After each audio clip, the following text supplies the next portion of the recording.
to English on Air, presented by primary students in Junior English Program, Anuban School, Thailand. Good morning, everyone. This article is brought to you by Matt Wesley Dobno from grade 1/5. Today we are going to learn about Shoebill. Let's start.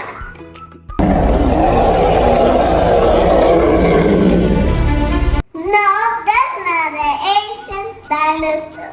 It is the Shoebill, also known as a T-Rex.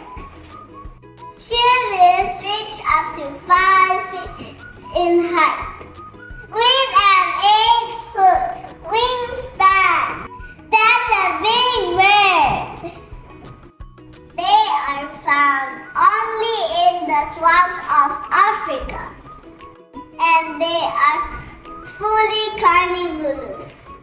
Its giant bill and long skinny legs make it a formidable ambush predator, although catfish is their common prey. They are also known to feast on eels, snakes, and even baby crocodiles.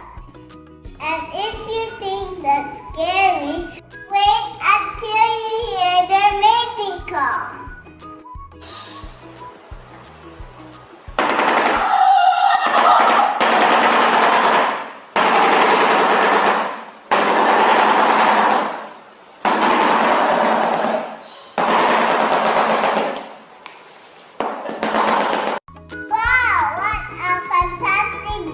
Indeed. Thank you for tuning